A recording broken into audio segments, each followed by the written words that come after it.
So నిన్నటితో మనకు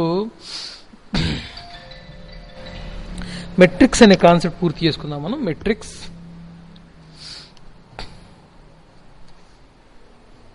ఈరోజు సాఫ్ట్వేర్ ఎస్టిమేషన్ గురించి, ఎస్టిమేషన్ బ్రీఫ్గా సాఫ్ట్వేర్ ఎస్టిమేషన్ గురించి తెలుసుకుందాం. సో సాఫ్ట్వేర్ ఎస్టిమేషన్ అన్నా, ప్రాజెక్ట్ ఎస్టిమేషన్ అన్నా, ఎఫోర్ట్ ఎస్టిమేషన్ అన్నా టోటల్గా అది సాఫ్ట్వేర్ ఎస్టిమేషన్ కిందకే వస్తుంది. అంటే అంచనా. మనం కనుక ప్రీవియస్ కాన్సెప్ట్ మెట్రిక్స్ గురించి చెప్పుకున్నాం కదా, దాన్ని బ్రీఫ్గా చెప్తున్నాడు అనమాట. ఎన్ని రకాలుగా ఎస్టిమేట్ చేస్తాం మనము అంటే కాస్ట్ పరంగా మనం ఎస్టిమేట్ చేస్తాము, ఎఫోర్ట్ పరంగా కూడా మనం ఎస్టిమేట్ చేస్తాము, అంటే అంచనా వేస్తాము. అంటే కాస్ట్ పరంగా ఎలా ఎస్టిమేట్ చేస్తాము? ఒక పనికి ఎంత ఖర్చు అవుతుంది అనేది డబ్బుల పరంగా ఎస్టిమేట్ చేస్తాం. ఒక పని చేయటానికి ఎన్ని నెలలు పడుతుంది అనేది వ్యక్తుల యొక్క సమర్థతను బట్టి అంచనా వేస్తాం మనం. ఒక పని చేయటానికి ఎన్ని నెలలు పడుతుంది, ఇది ఎలా ఎస్టిమేట్ చేస్తాము? ఈ కాలాన్ని ఎలా ఎస్టిమేట్ చేస్తాము? మన దగ్గర ఉన్నటువంటి ఎంప్లాయీస్, ఎవరైతే ఎంప్లాయీస్ ఉంటారో సాఫ్ట్వేర్ ఎంప్లాయీస్, వాళ్ళ యొక్క సంఖ్య, వాళ్ళ యొక్క సమర్థత, వీటి మీద ఆధారపడి ఉంటుంది నెలలు. అంటే ఒక 10 మంది వ్యక్తులు ఒక పని చేయటానికి సంవత్సరం పట్టింది అనుకుందాం, అంటే 12 నెలలు పట్టింది. 10 మంది వ్యక్తులు ఒక పని చేయటానికి 12 నెలలు పట్టింది. అదే పనిని ఇంకొక 10 మంది వ్యక్తులు, ఈ 10 మంది కాకుండా ఇంకొక 10 మంది వ్యక్తులు 6 నెలల్లోనే పూర్తి చేశారు. 6 నెలల్లోనే పూర్తి చేశారు. అంటే ఇక్కడ పని అదే, పనిలో ఎక్కడా మార్పు లేదు, అదే పని. వ్యక్తులు మారారు, సంఖ్య అదే, మళ్ళీ వ్యక్తులు మారారు. ప్రాజెక్ట్ చేయటానికి 10 మంది వ్యక్తులు చేసి సంవత్సరం పట్టింది.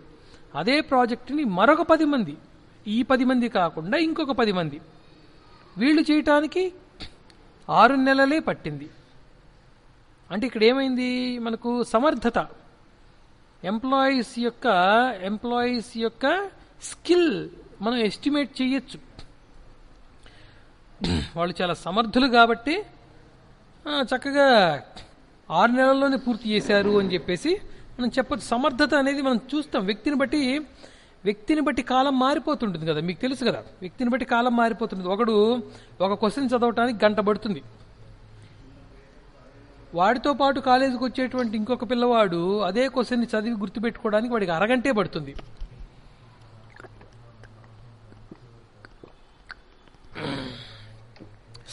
ఇది ఎలా సాధ్యం అంటే అది వాడి సమర్థత మీద డిపెండ్ అయి ఉంటుంది. సమర్థత. అందరూ మనుషులే కదా అనుకుంటే కష్టం. ఎవడి సమర్థత వాడికి ఉంటుందన్నమాట. ఓకేనా? సో మనం సాఫ్ట్వేర్ విషయం కనుక మనం మాట్లాడుకున్నట్లయితే కాలాన్ని మనం ఎస్టిమేట్ చేయొచ్చు, ఎంత కాలం పడుతుందనే దాన్ని. క్వాలిటీని మనం ఎస్టిమేట్ చేయొచ్చు, ఎంత నాణ్యతగా ఒక వస్తువు బయటకు వస్తుంది అనే విషయాన్ని. ఖర్చుని మనం ఎస్టిమేట్ చేయొచ్చు, అంచనా వేయచ్చు. ఎస్టిమేషన్ అంటే అంచనా అనేది కేవలం ఇట్స్ జస్ట్ ఏ ప్రిడిక్షన్ నాన్న. ప్రిడిక్షన్ అంటే ఏమిటి? మనకు దాని గురించి మనకు పూర్తిగా తెలియపోయినప్పటికీ మనం గతంలో చేసినటువంటి కొన్ని పనులు, ఆ పనుల తాలూకు అనుభవాలు, ఆ అనుభవాల్ని దృష్టిలో పెట్టుకొని కొత్తగా వచ్చే ప్రాజెక్ట్ని మనం అంచనా వేయచ్చు. ఇది చాలా ముఖ్యమైన విషయం. ఇప్పుడు మనం రకరకాల బిల్డింగ్స్ కట్టేటువంటి వాళ్ళని, రకరకాల వస్తువులు తయారు చేసే వాళ్ళని మనం చూస్తూ ఉంటాం. మన ఇంట్లో ఒక డోర్ తయారు చేయించుకోవాలనుకోండి, డోర్ తలుపు, చెక్క తలుపు తయారు చేయించుకోవాలనుకోండి, మనం ఒక కార్పెంటర్ని పిలిపిస్తాం, చెక్క పని వాళ్ళని పిలిపిస్తాం. ఓకేనా? కార్పెంటర్ అంటే ఆ కార్పెంటర్కి మంచి ఐడియా ఉంటుందన్నమాట. ఎందుకంటే గతంలో చాలా ఇళ్లకి అతను తలుపులు, కిటికీలు, అవునా, ఇవన్నీ చేసిన అనుభవం ఉంటుంది. మనం చూపిస్తాం, నాకు ఈ తలుపు ఈ విధంగా కావాలి అని ఒక డిజైన్ చూపిస్తాం, కంప్యూటర్లో డిజైన్ చూపిస్తాం. ఇంతకుముందు ఎప్పుడు ఆయన అలాంటి తలుపు, అలాంటి డిజైన్ చేయలేదు. కానీ అలాంటిది చేయకపోయినా రకరకాలు చేసిన అనుభవం అతని దగ్గర ఉంది కదా, ఆ అనుభవాన్ని అతను బాగా ఉపయోగించి ఈ తలుపు చేయటానికి రఫ్గా ఉరామరికగా ప్రిడిక్షన్ చేస్తాడు. అతను ఊహిస్తాడు, ఊహించి చెప్తాడనమాట. ₹1,00,000 ఖర్చు అవుతుంది, ₹50,000 ఖర్చు అవుతుంది అని ప్రిడిక్షన్, అతను ఊహ చెప్తాడనమాట, ఊహించి చెప్తాడు. ఇది ఎక్కడైనా ఉండేదే. సాఫ్ట్వేర్లో కూడా ఒక ప్రాజెక్ట్ వచ్చినప్పుడు మన దగ్గరికి క్లయింట్ అడుగుతాడు, ఎందుకు మనం ఎస్టిమేట్ చేయాలి అనేది పాయింట్ కదా ఇక్కడ. నేనే ఉన్నాను, మీరే సాఫ్ట్వేర్ ఇంజనీర్సు, మీ దగ్గరికి వస్తాను, నేను ఒక షాప్ పెట్టుకున్నాను, ఆ షాప్లో ఉండేటువంటి వస్తువులు మొత్తాన్ని కంప్యూటర్ బిల్లింగ్ ద్వారా ఇద్దాం అనుకుంటున్నాను కస్టమర్స్కి, కంప్యూటర్ ద్వారా బిల్లింగ్ చేద్దాం అనుకుంటున్నాను. అంటే కస్టమర్ నా దగ్గరికి వచ్చి ఇదిగో నేను కందిపప్పు మినపప్పు కొన్నానని చెప్తే నేను కంప్యూటర్లో నుంచి బిల్లు తీసి ఇవ్వాలి. బిల్లు తీసి ఇవ్వాలంటే ఈ డేటా మొత్తం కంప్యూటర్లో స్టోర్ చేయాలి. అలా ఒక సాఫ్ట్వేర్ తయారు చేయించుకుందాం అని చెప్పేసి నేను మీ దగ్గరికి వచ్చాను. వచ్చినప్పుడు ఎస్ మేము చేస్తామండి అని చెప్పేస్తారు మీరు. ఎంత అవుతుంది బాబు అని అడుగుతాను నేను. సాఫ్ట్వేర్ ఇంజనీర్స్ కదా మీరు, మిమ్మల్ని నేను అడుగుతాను అన్నమాట, ఎంత ఖర్చు అవుతుంది ఈ సాఫ్ట్వేర్ మీరు తయారు చేయడానికి. ఎలా చెప్పాలి, ఎంత ఖర్చు అవుతుంది ఎలా చెప్తాం మనం, అవునా? అనుభవం. మీరు ఇంతకుముందు ఏవైనా ఇలాంటి సాఫ్ట్వేర్స్ చేసి ఉన్న అనుభవం ఉంటే మీరు ఖచ్చితంగా మరీ పాయింట్ టు పాయింట్ గీసినట్టుగా కాకుండా రఫ్గా చెప్తారు. సార్ 10,000 నుంచి 15,000 లోపల అవుతుంది అని ఒక ఎస్టిమేషన్ ఇస్తారు. ఎస్టిమేషన్ అప్పుడు మనం ఆ డబ్బులు సిద్ధం చేసుకోవాలి నేను, ఎందుకంటే సాఫ్ట్వేర్ కంప్లీట్ అవ్వగానే డబ్బులు ఇచ్చే సాఫ్ట్వేర్ తీసుకోవాలి కాబట్టి. ఇలాగా ఒక రఫ్ ఐడియా అనేది మనం క్రియేట్ చేసుకోవచ్చు అనుభవాలను దృష్టిలో పెట్టుకొని కస్టమర్స్ కోసం ఈ రఫ్ ఐడియా. ఓకేనా? సో ఎస్టిమేషన్ అంటే ఇది బేసిక్గా. ఎస్టిమేషన్ అనేది కొన్ని సందర్భాల్లో మారచ్చు. ఎలా మారచ్చు అంటే, ఉదాహరణకి మీరు మంచి బిల్డింగ్ కన్స్ట్రక్టర్ అనుకోండి, లేదా ఒక వ్యక్తిని తీసుకుందాం, ఎక్స్ అనే వ్యక్తి. ఈ ఎక్స్ అనే వ్యక్తి మంచి పెద్ద పెద్ద బిల్డింగ్స్ కట్టిస్తున్నాడు. ఇతని దగ్గర 100 మంది కూలీలు ఉన్నారు, 100 మంది. సరే, ఇప్పుడు మీలో ఒకళ్ళు వెళ్ళేసి ఆ ఎక్స్ అనే వ్యక్తి దగ్గరికి వెళ్ళిపోయి, ఇదిగో నాకు ఈ బిల్డింగ్ కట్టాలి, ఇంత పెద్ద బిల్డింగ్ కట్టాలి అని చెప్తాడు. అడుగుతారు. ఎక్స్ ఎస్టిమేట్ చేస్తాడు ముందు దాన్ని. ఫస్ట్ ఫ్లోర్కి ఎంత అవుతుంది, సెకండ్ ఫ్లోర్కి ఎంత అవుతుంది, ఓకేనా, మొత్తం తలుపులు బండలు మొత్తం కలిపి ఎంత అవుతుంది అనేది ఎస్టిమేట్ చేస్తాడు.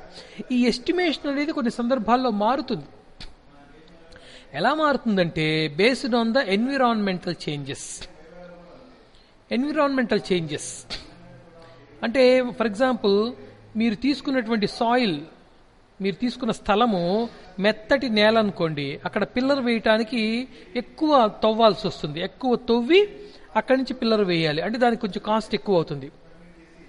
కొన్ని రాతి నేలలు ఉంటాయి, రాతి నేలలు, అక్కడ పిల్లర్ వేయటానికి ఎక్కువ తవ్వాల్సిన అవసరం లేదు, ఎందుకంటే కొంచెం తవ్వితే రాయి పడుతుంది.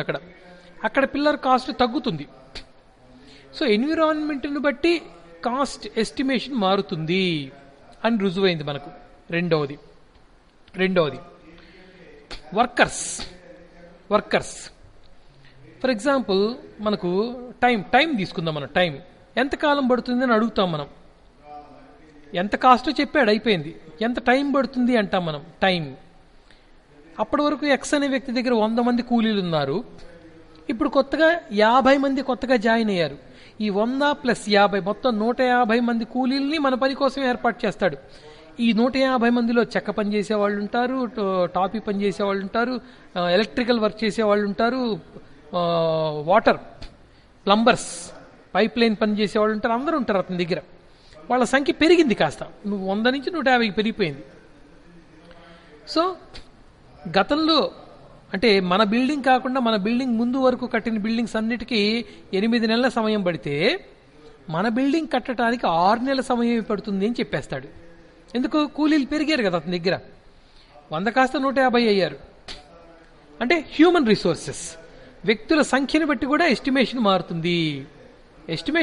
అంటే టైం ఎస్టిమేషన్ మారుతుంది. ఎన్విరాన్మెంట్ని బట్టి కాస్ట్ ఎస్టిమేషన్ మారుతుంది. ఓకేనా? తర్వాత టెక్నికల్ రిసోర్సెస్ని బట్టి కూడా కాస్ట్ మారచ్చు. టెక్నికల్ రిసోర్సెస్ మీరు చూడండి, చాలా చోట్ల ఈ మధ్య మనకు ఒక బిల్డింగ్కి స్లాబ్ వేయాలనుకోండి, స్లాబ్ వేయటానికి ఒకప్పుడు ఎలా ఉండేదంటే అంచెలంచెలుగా నిచ్చెన మాదిరిగా చెక్కలతో కట్టి, కర్రలతో కట్టి, కింద కలిపినటువంటి మెటీరియల్ని బొచ్చులో, ఒక చిన్న ఐరన్ బొచ్చులో వేసేసి ఒక్కొక్క వ్యక్తి అందుకొని పైకి తీసుకెళ్లి స్లాబ్లో వేసేసేవాళ్ళు. ఇప్పుడు అలా కాదు, మెషినరీ వచ్చేసింది. మెషినరీ అవునా, కింద ఒక గ్రైండర్ లాంటిది పెడతారనమాట, ఒక పెద్ద మెషిన్. దాంట్లో ఇసుక అన్ని పోసి గ్రైండ్ చేసిన తర్వాత మెటీరియల్ని కింద పోసిన తర్వాత ఒక చిన్న మెషిన్ ఉంటుంది అక్కడ. ఆ మెషిన్లో పోసేసి స్విచ్ ఆన్ చేస్తే మొత్తం పైకి వెళ్ళిపోతుంది, పై ఫ్లోర్కి వెళ్ళిపోతుంది స్లాబ్ కోసం. అంత మెషినరీ వచ్చిన తర్వాత తగ్గిపోయింది ఇంకా మనకు కాస్ట్. మనుషుల్ని ఎక్కువ ఉపయోగించాల్సిన అవసరం లేదు. So based on the technology the estimation can be changed. Based on the human resources, the estimation can be, the time can be changed. Based on the environment, the cost can be changed. Cost estimation can be changed. ఓకేనా? So ఇది estimation గురించి మనం చెప్పుకుంటున్నాం. అంటే ఎస్టిమేషన్లో ఉండేటువంటి అంశాలు ఏమిటి, estimation అసలు ఎలా మారుతుంది అనే దాని గురించి చెప్పుకుంటున్నాం మనం. ఓకేనా? పాయింట్ వైజ్గా ఇచ్చాడు, ఒకసారి మనం దీని గురించి చూద్దాం. చూడండి, estimation is the process of finding an estimate or approximation. Estimation అనేది ఏమిటి? ఇది ఒక విధానం. దేనికోసం? ఎస్టిమేట్ని అంటే అప్రాక్సిమేషన్ అంటే ఉరామరిక, ఒక రఫ్ ఐడియాని గుర్తించటానికి, వెతకటానికి ఎస్టిమేషన్ అనేది ఒక ప్రక్రియ. Okay, it is a value that can be used for some purpose.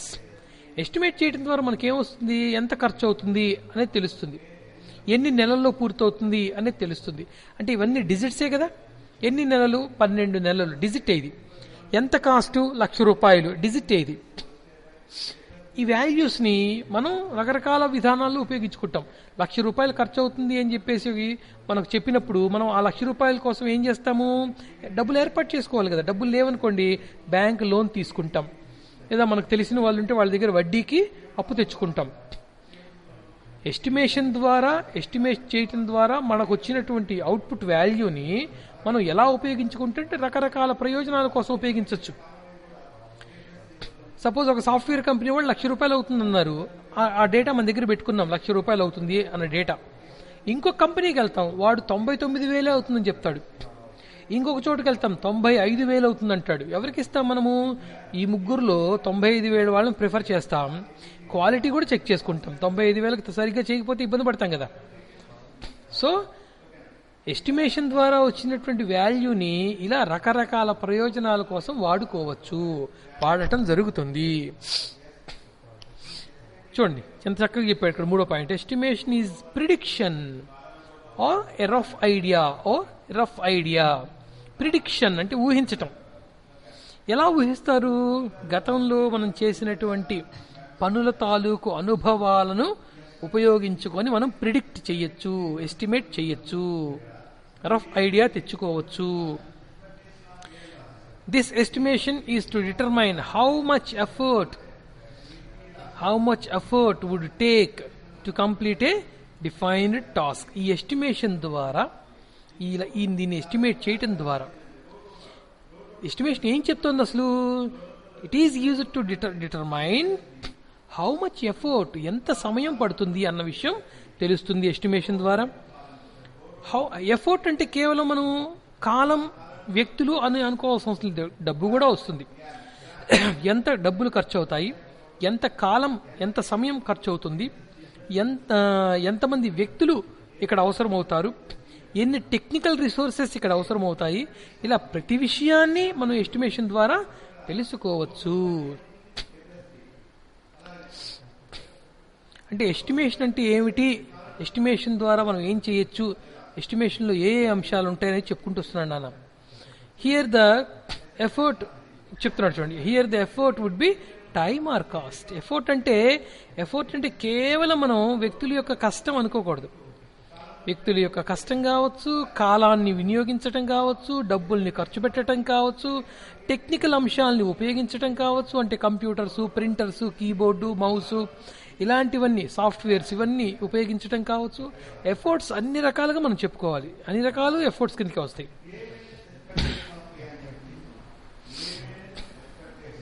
అంటే మనం అప్పుడప్పుడు మన మన తమ్ముళ్ళని చెల్లెల్ని అరుస్తుంటాం కదా, వీడు నా సెల్ ఫోన్ గంట సేపు వాడాడు. అవును, వీడు నా సెల్ ఫోన్ని గంట సేపు ఉపయోగించాడు, అయినా ఏం నేర్చుకోలేకపోయాడు. అంటే మన టెక్నికల్ రిసోర్స్ని, మన సెల్ ఫోన్ అనేటువంటి టెక్నికల్ రిసోర్స్ని వాడు గంట సేపు వాడాడు. అంటే మన సెల్ ఫోన్ తన ఎఫర్ట్ని, సెల్ ఫోన్ తన యొక్క ఎఫర్ట్ని, తన యొక్క కష్టాన్ని మీ తమ్ముడి కోసం ఒక గంట కేటాయించింది, సెల్ ఫోన్ కేటాయించింది. అవునా?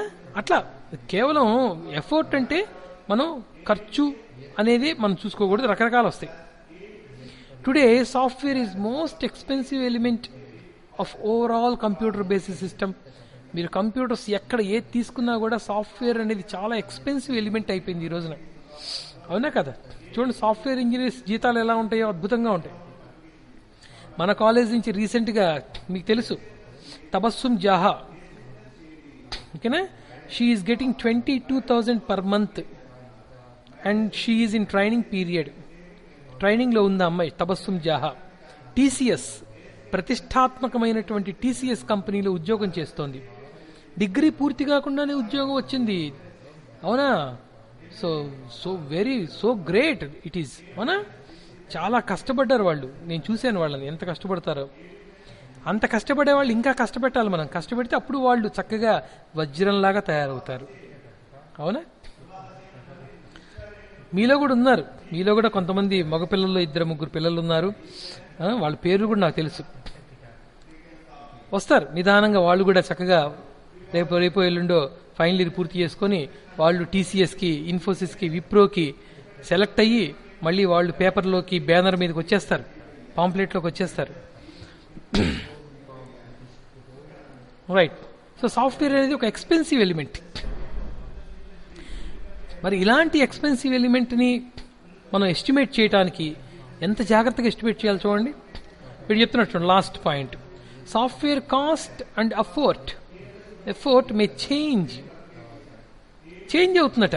ఇందాక చెప్పుకున్నాం కదా మనం, ఎలాగా?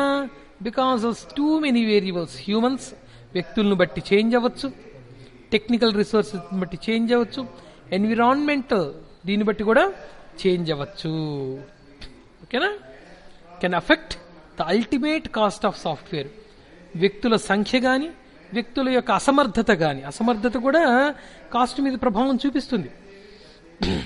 అసమర్థులైన పని వాళ్ళు ఉన్నారనుకోండి, 4 రోజుల్లో చేయాలి పని 40 రోజుల్లో పడుతుంది. అవునా కాదా? కొంతమంది మనకు అప్పుడప్పుడు మన ఇంట్లో ఫంక్షన్స్కి ఫుడ్ ప్రిపేర్ చేయడానికి వస్తూ ఉంటారు. అవునా? వాళ్ళు సరిగ్గా చేయలేదనుకోండి, ఏమవుతుంది? వండిందంతా వృధా అయిపోతుంది, మళ్ళీ వండించుకోవాలి మనం.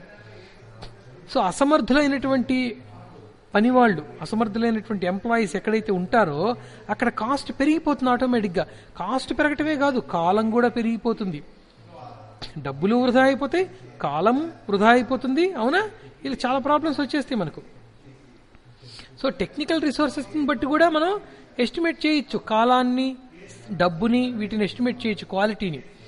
మన దగ్గర ఉన్నటువంటి డబ్బా కంప్యూటర్లు ఉన్నాయనుకోండి, వేస్ట్ కంప్యూటర్స్, స్లోగా నడిచే కంప్యూటర్స్, మనం చేసే ప్రాజెక్ట్ ఎక్కువ సమయం పట్టచ్చు. సమయం ఎక్కువ పట్టే కొద్దీ కాస్ట్ కూడా పెరిగిపోతుంటుంది. జీతాలు ఇవ్వాలి కదా. 4 రోజుల్లో చేసే పని 40 రోజుల్లో చేస్తే 36 రోజులకు జీతం ఇవ్వాలా వద్దా? ఖచ్చితంగా ఇవ్వాల్సిందే. కాలం పెరిగింది, ఖర్చు పెరిగింది. అవునా? సో టెక్నికల్ రిసోర్సెస్ని బట్టి కాస్ట్ మారుతుంది, హ్యూమన్ రిసోర్సెస్ని బట్టి కాస్ట్ మారుతుంది.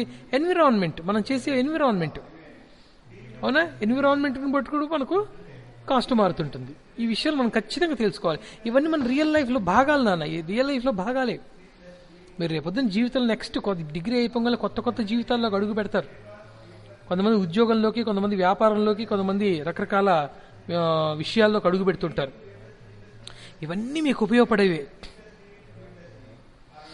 అందుకని నేను మీకు రియల్ టైం ఎగ్జాంపుల్స్ తీసుకొని చెప్తూ ఉంటాను అనమాట. చూడండి, టు అచీవ్ రిలయబుల్ కాస్ట్, ఒక కరెక్ట్గా కాస్ట్ని ఎస్టిమేట్ చేయడానికి, కరెక్ట్గా ఎఫర్ట్ని ఎస్టిమేట్ చేయడానికి కొన్ని ఆప్షన్స్ ఉన్నాయని చెప్తున్నాడు. అవేంటో చూద్దాం మనం. ఓకేనా? First one, delay estimation until late in the project. అంటే ప్రాజెక్ట్ చివరి వరకు అంచనా వేయటం, ప్రాజెక్ట్ చివరి వరకు అంచనా వేస్తూ ఉండటం అనమాట. ఇది కరెక్ట్ అయిన విధానం కాదు. ఓకేనా? ప్రాజెక్టు ముందుగానే మనం అంచనా వేసి పెట్టుకోవాలి. గడిచే కొద్దీ అంచనా వేస్తానంటే అది కరెక్ట్ కాదు. బహుశా కొన్ని సందర్భాల్లో కరెక్ట్ ఏమో, కానీ అన్ని సందర్భాల్లో కరెక్ట్ కాదు. ఓకేనా? ఎందుకంటే సిద్ధం చేసుకొని పెట్టుకోవాలి డబ్బుల్ని. ముందు రండి తర్వాత చూసుకుందాం అంటే కుదరదు. ముందు చెప్పాలి, ముందు చెప్తేనే మనం సిద్ధపడతాం, అంతే కదా. రెండోది ఏంటి? Base estimates on similar projects that have already been completed. గతంలో అంటే హిస్టారికల్ డేటా, ప్రీవియస్ ప్రాజెక్ట్స్ని బేస్ చేసుకొని అంచనా వేయటం. ఇది ఓకే, ఇది ఒక పద్ధతి, ఇది కొంతవరకు కరెక్ట్. ఇది ప్రీవియస్ ప్రాజెక్ట్స్ని బేస్ చేసుకుని, కానీ ప్రీవియస్ ప్రాజెక్ట్స్ని బేస్ చేసుకొని మాత్రమే అంచనా వేస్తారంటే అది కుదరదు. ఎందుకంటే ప్రీవియస్ ప్రాజెక్ట్స్ అన్నీ ఒకే రకంగా ఉండవు. ఇప్పుడు కొత్తగా వచ్చిన ప్రాజెక్ట్స్ అసలు ప్రీవియస్లో మనం చేసిన ప్రాజెక్ట్స్కి సంబంధం లేకుండా కూడా ఉండొచ్చు. నేను ప్రతిదానికి ప్రీవియస్ ప్రాజెక్ట్ మీదే డిపెండ్ అవుతానంటే అది కరెక్ట్ కాదు. అవునా?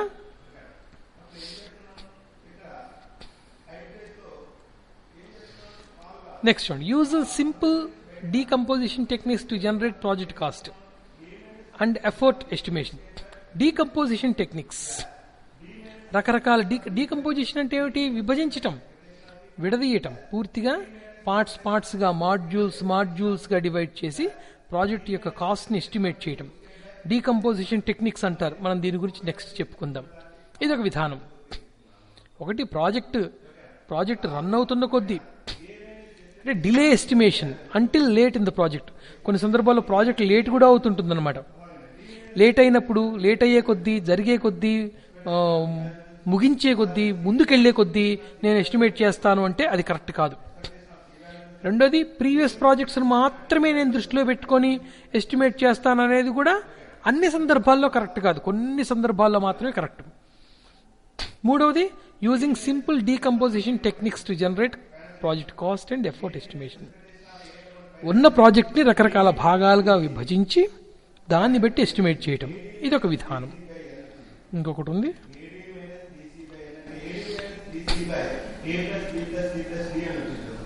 One second.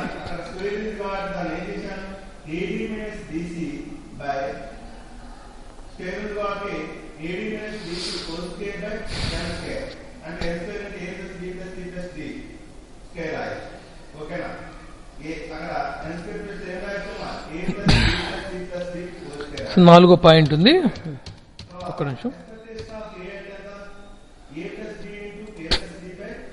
చూడండి. Use one or more empirical models for software cost and effort estimation. Empirical models మీకు నెక్స్ట్ వస్తాయి. ఎంపిరికల్ మోడల్స్, ఈ ఎంపిరికల్ మోడల్స్ని యూజ్ చేసి, ఇది ఈ ఎంపిరికల్ మోడల్లో చాలా ఇంపార్టెంట్ మోడల్ ఒకటి ఉంది, కోకోమో అంటాం. కోకోమో మోడల్ అదొక మోడల్ అనమాట. మనం గతంలో చెప్పుకున్నాం కదా, ఏంటి, సాఫ్ట్వేర్ని డిజైన్ చేయడానికి, డెవలప్ చేయడానికి వాటర్ ఫాల్ మోడల్ అని, ప్రోటోటైప్ మోడల్ అని, స్పైరల్ మోడల్ అని, అవునా, ఇట్లా మనం రకరకాల మోడల్స్ చెప్పుకుంటూ వచ్చాం. అలాగే సాఫ్ట్వేర్ కాస్ట్ని, తర్వాత ఎఫర్ట్ని ఎస్టిమేట్ చేయడానికి మనకు మోడల్స్ ఉన్నాయి. అవి మనం తర్వాత చెప్పుకుంటాం, నెక్స్ట్ కాన్సెప్ట్స్లో చెప్పుకుంటాం మనం. ఇలా మొత్తం 4 రకాలైనటువంటి ఆప్షన్స్ ఉన్నాయన్నమాట. సాఫ్ట్వేర్ యొక్క కాస్ట్ని ఎస్టిమేట్ చేయడానికి 4 రకాలైన ఆప్షన్స్ ఉన్నాయి. ఓకే, ఇక్కడ చెప్తున్నాడు చూడండి, ఏ ఆప్షన్ ఏ విధంగా ఉపయోగపడుతుందో మనకి ఇక్కడ చెప్తున్నాడు. Okay, the first option is attractive but not practical. అంటే గడిచే కొద్దీ, రన్ అయ్యే కొద్దీ, ప్రాజెక్ట్ లేట్ అవుతున్న కొద్దీ, చివరి వరకు నేను ఎస్టిమేట్ చేస్తాననేది ఓకే, వినటానికి ఎంతవరకు కరెక్ట్ ఏమో కానీ చేయటానికి మాత్రం చాలా కష్టం అవుతుందన్నమాట. ఎందుకంటే సిద్ధంగా ఉండడు ఇక్కడ, కస్టమర్ సిద్ధంగా ఉండడు. అంటే జరిగే కొద్దీ చూద్దాంలేండి, చేసే కొద్దీ చూద్దాంలేండి, అయ్యే కొద్దీ చూద్దాంలేండి అంటే కస్టమర్ పాపం ఇబ్బంది పడతాడు. అవునా కదా? ఇప్పుడు ఒక ఇల్లు కట్టాలనుకోండి, ఇల్లు కట్టడానికి నేను ఎవరినైనా అప్రోచ్ అయ్యాను, బాబు నాకు ఇల్లు కట్టాలరా బాబు అని చెప్పేసి, ముందు మీరు రండి సార్ మొదలు పెట్టేద్దాము, అవుతూ ఉంటుంది, అయ్యే కొద్ది అవుతుంటుంది అంటే ఎంత సిద్ధం చేసుకోవాలి, నేను ఇక్కడ ఎంత అమౌంట్ సిద్ధం చేసుకోవాలి, ఎస్టిమేషన్ ఉంటుంది కదా. అవునా? గడిచే కొద్దీ చూద్దాంలేండి, రన్ అయ్యే కొద్దీ చూద్దాంలేండి, అవునా, అది కరెక్ట్ కాదు. ఓకే, వినటానికి అన్ని కరెక్ట్గా ఉండొచ్చు నాన్న, ప్రాక్టికల్గా చాలా కరెక్ట్గా ఉండవు. మనం చెప్తూ ఉంటాం కదా అప్పుడప్పుడు. So the second option works well, but past experiences, అది చెప్తున్నాడు. సెకండ్ ఆప్షన్ ఏంటి? ప్రీవియస్ ప్రాజెక్ట్స్ని బేస్ చేసుకొని కాస్ట్ని ఎస్టిమేట్ చేయటం. ఓకే, ఇది బాగానే ఉంటుంది, కానీ అన్ని సందర్భాల్లో ప్రీవియస్ ప్రాజెక్ట్స్ని బేస్ చేసుకుంటానంటే అది కరెక్ట్ కాదు. చెప్తున్నట్టండి, not always good indicator of future results. ప్రతిదానికి నేను ప్రీవియస్ ప్రాజెక్ట్స్లో ఉపయోగించిన టెక్నికల్ రిసోర్సెస్ ఏమిటి, ప్రీవియస్ ప్రాజెక్ట్లో ఉపయోగించినటువంటి హ్యూమన్ రిసోర్సెస్ ఏమిటి, ప్రీవియస్ ప్రాజెక్ట్లో ఉపయోగించినటువంటి ఎన్విరాన్మెంటల్ రిసోర్సెస్ ఏమిటి, ఇప్పుడు మనం కొత్తగా తీసుకున్నటువంటి ప్రాజెక్టుకి ఉపయోగించిపోతున్నటువంటి రిసోర్సెస్ ఏమిటి, ఇవి మారుతూ ఉంటాయి కదా. ప్రతిదానికి నేను పాతదాన్ని ఉపయోగించుకుంటాను, పాత పద్ధతినే వాడతాను, కొంతవరకు ఓకే, కొంతవరకు అంచనా వేయచ్చు, కానీ పూర్తిగా 100% ఈ ప్రాజెక్ట్ని, కొత్తగా నేను తీసుకున్న ప్రాజెక్ట్ని అంచనా వేయటం, పాత వాటిని నేను దృష్టిలో పెట్టుకుంటాను, పాత వాటితోనే చేస్తానంటే అది కుదరదు. అవునా కదా? కాలం మారుతోంది, మనము మారాలి. So the remaining are viable approaches for software estimation. మిగతా 2 వయబుల్ ఏంటా? 2 డీకంపోజిషన్ అండ్ ఎంపిరికల్ మోడల్స్. ఓకేనా? డీకంపోజిషన్ అంటే ఏంటి? డివైడ్ అండ్ కాన్కర్, అంటే విభజించి ఎస్టిమేట్ చేయటం, విభజించి వాటిని అనాలిసిస్ చేయటం, పార్ట్స్గా విభజించి అనాలిసిస్ చేయటం అనేది ఒక ఎస్టిమేషన్ ప్రాసెస్. ఇది సహజంగా జరుగుతూనే ఉంటుంది మనకు, విభజించి ఎస్టిమేట్ చేయటం. అంటే మనకు చెప్తాం కదా, మనం చెప్తూ ఉంటారు కదా, మన కన్స్ట్రక్షన్ విషయానికి వచ్చేసేస్తే, బిల్డింగ్ కన్స్ట్రక్షన్ కానీ లేదా ఇంకేదైనా మనం ఒక కన్స్ట్రక్షన్ ఒక వస్తువు తయారు చేయించుకుంటున్నప్పుడు కానీ, కంప్యూటర్ కొనుక్కుంటున్నాం అనుకోండి, కంప్యూటర్, అవునా, అలాగే సెల్ ఫోన్ తీసుకునేటప్పుడు కూడా చూడండి, ర్యామ్ 4 GB ఉంటే ఒక రేట్ ఉంటుంది. మీరు అమెజాన్లో, ఫ్లిప్కార్ట్లో ఓపెన్ చేసి వస్తువు బుక్ చేసుకునేటప్పుడు చూడండి, వాడు డివైడ్ చేస్తాడు. ర్యామ్ 4 GB ఉంటే ఒక కాస్ట్, 8 GB ఉంటే ఒక కాస్ట్. సారీ, ఇంటర్నల్ కదా, ఇంటర్నల్ తీసుకుందాం మనం. ఓకే, ర్యామ్ కూడా తీసుకోవచ్చు మనం, ఇబ్బంది లేదు. ఇంటర్నల్ 64 ఉంటే ఒక కాస్ట్, 128 ఉంటే ఒక కాస్ట్. రోమ్. అవునా కదా? సో ఇలా ఉంటుందన్నమాట. వస్తువులు, మనం తీసుకునేటువంటి వస్తువు లోపల ఉన్నటువంటి పార్ట్స్ని బట్టి వాడు విభజిస్తుంటాడు ఇంకా రేట్స్ని. 64 ఒక కాస్ట్, 128 ఒక కాస్ట్, 4 GB ర్యామ్కి ఒక కాస్ట్, 8 GB ర్యామ్కి ఒక కాస్ట్. ఓకే, 3 కెమెరాస్ ఉంటే ఒక కాస్ట్, 4 కెమెరాస్ ఉంటే ఒక కాస్ట్. బ్యాటరీ 4500 mAh ఉంటే ఒక కాస్ట్, 5000 mAh ఉంటే ఒక కాస్ట్. 1 year వారంటీ ఉంటే ఒక కాస్ట్, 3 year వారంటీ ఉంటే ఒక కాస్ట్. ఓకే, ఒక వస్తువుని, ఒక ప్రాజెక్ట్ని మనం ఎస్టిమేట్ చేయడానికి విభజించి పార్ట్స్ వైజ్గా ఎస్టిమేట్ చేయటం అనేది ఒక విధానం. చివరిది ఎంపిరికల్ మోడల్స్. మనకు రకరకాల మోడల్స్ ఉన్నాయి. ఆ మోడల్స్ ద్వారా మనం చక్కగా ప్రాజెక్ట్ని, ఇక్కడ కూడా డీకంపోజిషన్ టెక్నిక్స్ ఉంటాయి. డీకంపోజిషన్ చేయడానికి మనకు ఎంపిరికల్ మోడల్స్ ఉపయోగపడతాయి అన్నమాట. డీకంపోజ్ చేసి, అంటే డివైడ్ చేసి, అప్పుడు మనం ఒక సాఫ్ట్వేర్ యొక్క కాస్ట్ని మనం అంచనా వేయచ్చు.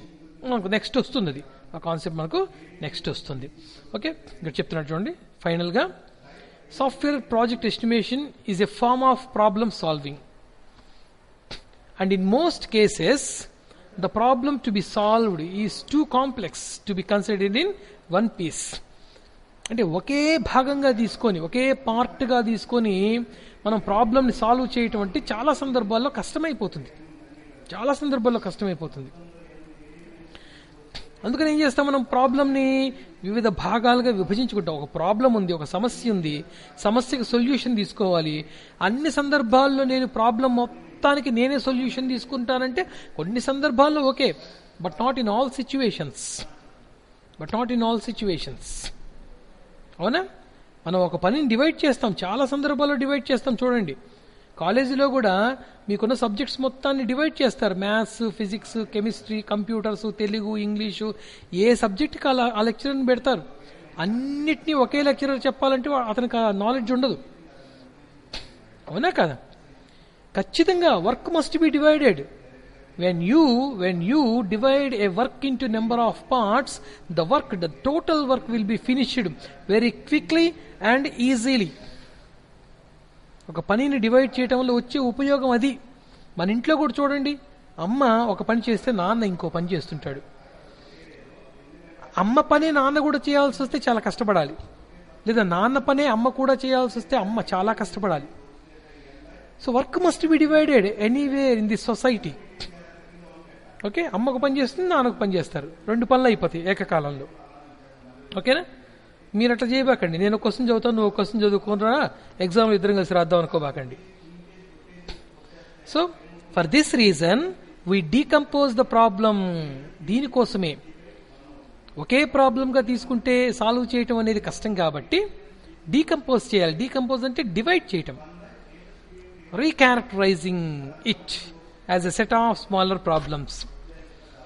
ఎలా వాటిని క్యారెక్టరైజ్ చేయాలి? చిన్న చిన్న ప్రాబ్లమ్స్గా డివైడ్ చేయాలి, చిన్న చిన్న ప్రాబ్లమ్స్గా మార్చాలి. క్యారెక్టరైజ్ చేయటం అంటే మార్చడం. ఓకేనా? సినిమాల్లో కూడా అంతే కదా, హీరో ఒకడు ఉంటాడు, విలన్ ఒకడు ఉంటాడు, హీరోయిన్ ఉంటుంది, కమీడియన్స్ ఉంటారు, మన ఫైటింగ్ టీం ఉంటుంది, డాన్సర్స్ టీం ఉంటుంది, డైరెక్టర్ ఉంటాడు, ప్రొడ్యూసర్ ఉంటాడు, ఇలా రకరకాల వ్యక్తులు ఉంటారు. అందరూ ఒకటే చేయాలంటే అదే సినిమాలో కనుక బ్రహ్మానందం చేసినట్టుగా ఉంటుంది అనమాట. గ్లాడియేటర్ బదులుగా రేడియేటర్ సినిమా తీసినట్టుగా ఉంటుంది.